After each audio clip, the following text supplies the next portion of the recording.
Kamusta po mga katambay? Si Kamanong po sa Tambayang Makabayan. Ito po, pag-usapan po natin at komentuhan po natin. Mga ilang senador po sa Australia, binatikos po si Pangulong Marcos Jr. sa kanilang bansa. Ito po ang pahayag ng isang media.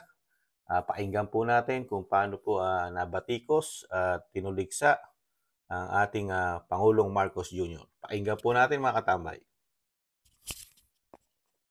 Set ko lang po. Ayun, ito na po. Nilagsa ni Australian Senator Janet Rice ang ginawang pag-imbita ng Australian Parliament kay Pangulong Ferdinand Marcos Jr.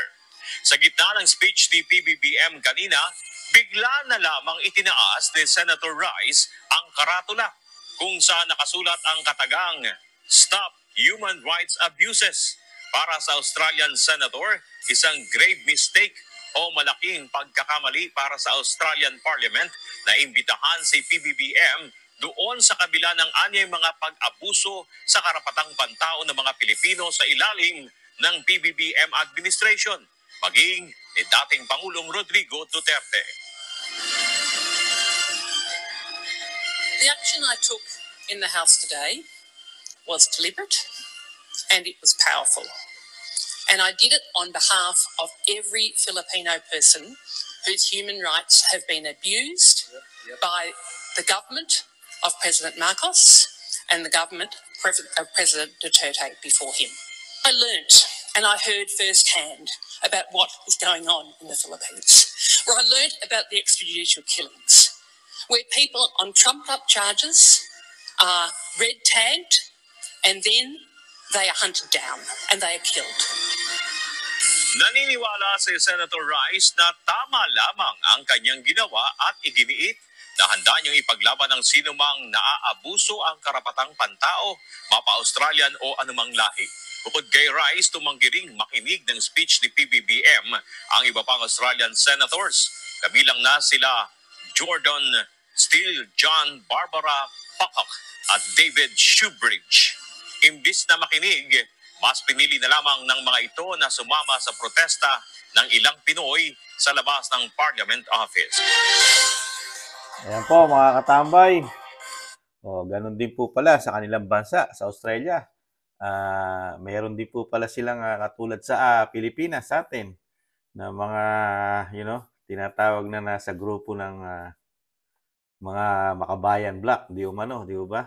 Parang sila Congressman Manuel, di ba?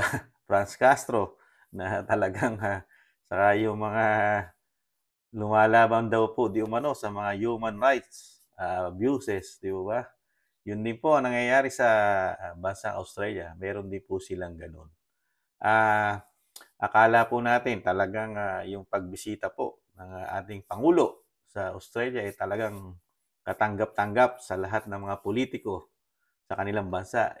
Yung pala hindi rin po pala mga katambay. Meron din po palang mga parang mga part ng mga activists na mga politiko sa ating bansa, sa kanilang bansa, di po ba mga katambay?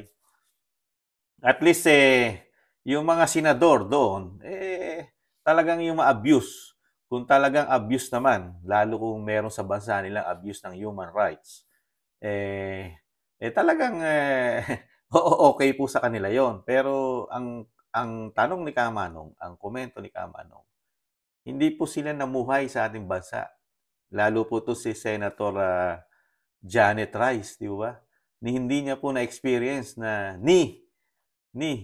mamuhay o mag-stay kahit man lang isang taon sa ating bansa para para sabihin niya sa ating mga Pilipino na narinig niya lang, di ba? Na heard at nakikita niya yung mga media na nagre-report sa ating bansa laban sa mga sinasabing human rights abuse, di ba?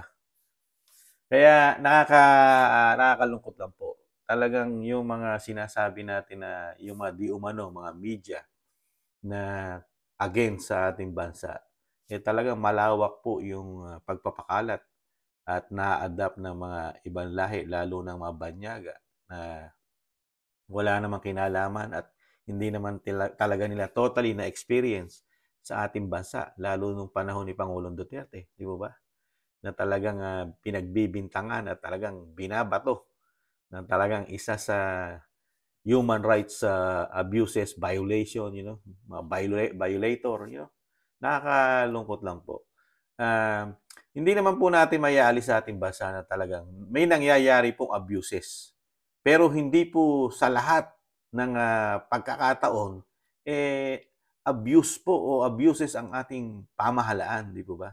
Dahil alam naman natin nung panahon ni Pangulong Duterte, talagang talamak po ang abuse. Lalo ang droga, ina-abuse po ang ating mga anak, di ba? Nilalamo ng mga droga ang ating mga anak, ang ating mga magulang, di ba? Kasama lahat sa paglamon, nilalamon unti-unti ng droga ang ating kababayan. Halos ilang porsyento po ang lulong sa pinagbabawal ng gamot sa ating bansa, di ba?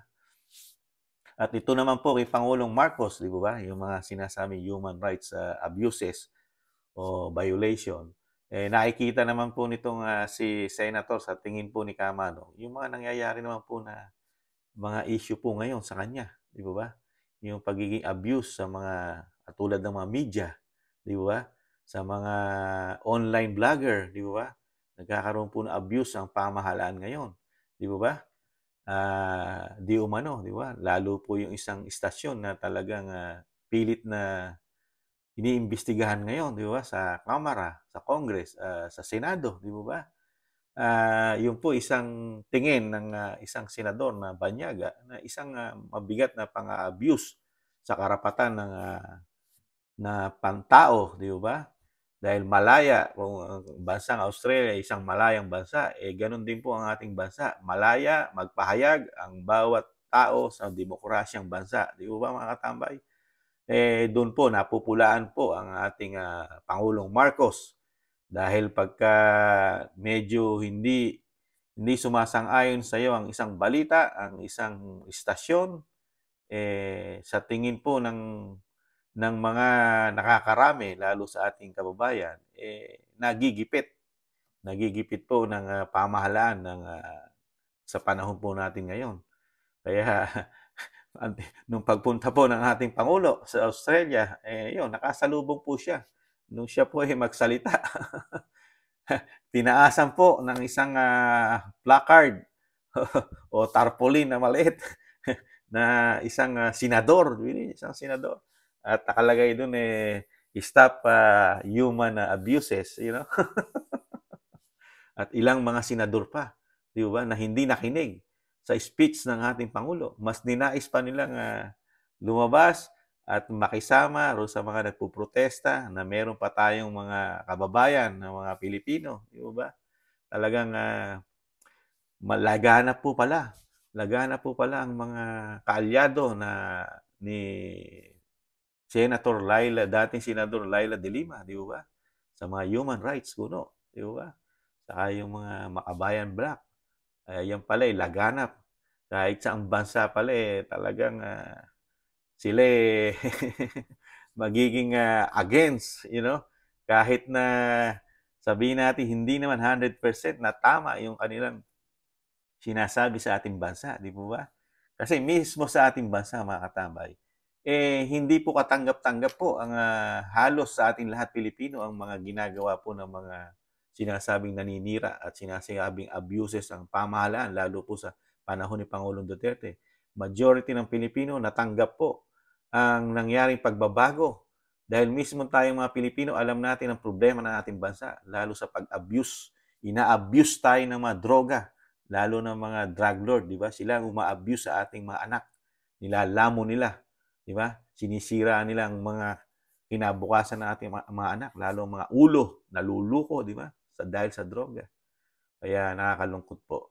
Ayan po ang nangyari po sa ating Pangulong Marcos nang siya'y pumunta sa bansang Australia. Natuligsa rin po siya ng mga senador, di ba? Yan po ang komento ni Kamanong sa sinasabing ang pamahalaan ni President Marcos ay isa ring abuse sa human rights. na sinabi ng mga senador sa Australia. Kaya po, nakakalungkot din po, di ba? Akala natin talagang welcome na welcome ang ating Pangulo dahil may imbita siya sa Australia, di ba? At siya nagsalita ron. At akala natin lahat po ng kanyang sinalita talagang tinanggap ng mga politiko ng Australiano. Hindi po pala. Marami rin po palang hindi nakatanggap sa kanya, lalo sa pagpunta niya ron. Hindi lahat ng politiko o senador welcome siya ron, di ba? Ganun po talaga ang isang politika. Meron pong administrasyon, siyempre bro, may oposisyon, di ba? Ganun lang po talaga ang isang politika. Yun lang po mga katambay, ang komento ni Kaamanong sa pagpunta at pagdalaw ni Pangulong Marcos sa bansang Australia.